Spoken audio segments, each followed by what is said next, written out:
La proie et la meute. Simon François, aux éditions du Masque, chez Jean-Claude Attès. Nous sommes en pleine nature, au fin fond de la Sologne. Un coin de nature à la fois protégé mais vandalisé, à commencer par l'usine d'abattage de poulets qui emploie la majorité des gens du village. Classique le village, son bar, son épicerie, ses chasseurs, Madame la mère, une femme décidée, volontaire, lucide, avec juste ce qu'il faut d'illusion sur ce qui est bien ou mal. Puis il y a les autres, Casella entre autres, Apoguin, solitaire, qui lui a perdu toutes ses illusions. Il y a ses copains, ceux du village et puis ceux de la ville. On pourrait résumer en un seul mot, les exploitants. Et puis il y a Romain, le marginal, celui qu'on surnomme Lapin à cause de son bec de lièvre. Depuis l'enfance, la proie des autres enfants, puis la proie des villageois, qui n'aiment pas quand on est différent. Alors Lapin, il a un refuge, ses cabanes dans les arbres et deux amis, Antoine, le garde-chasse, qui cuve son deuil, et Madame la mère, Solène de son prénom, qui l'a protégé de la vindicte des enfants. Alors, quand Solène disparaît, tout ce qui était enfoui dans les cendres de la forêt ainsi que dans les champs explose en miasmes nauséabonds et sanglants. Ainsi que Romain, qui ne va plus vivre que pour se venger. Le personnage de Lapin, la proie, cet homme différent, donc la cible des autres, dès son enfance, il a souffert de la violence au sein d'une famille dysfonctionnelle. Il a trouvé les arbres comme refuge, les cabanes.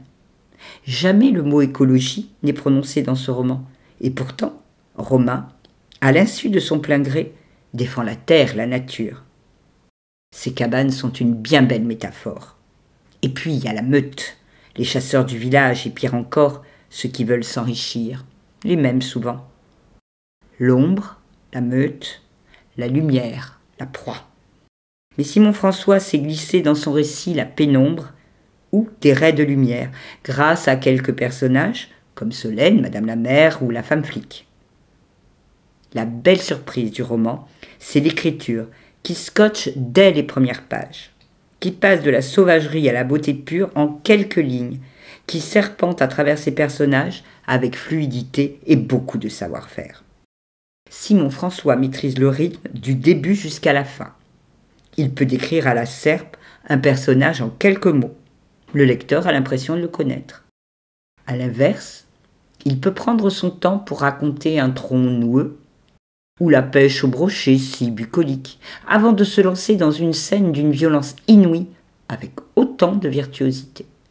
Vraiment une narration très maîtrisée pour ce roman noir violent et tendre à la fois, où le fracas de la bêtise humaine peut, parfois, rarement, être couvert par le silence des sous-bois.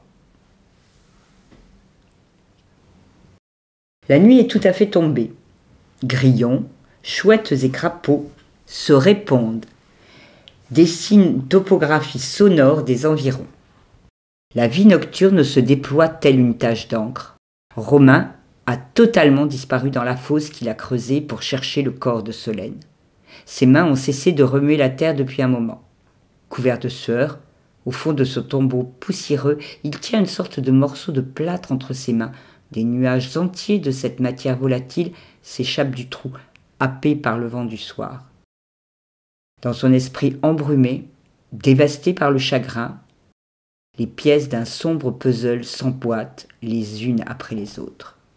Au-delà de la douleur se profile une vague noire, un raz de marée de haine et de rancœur venu du large, un océan de vengeance.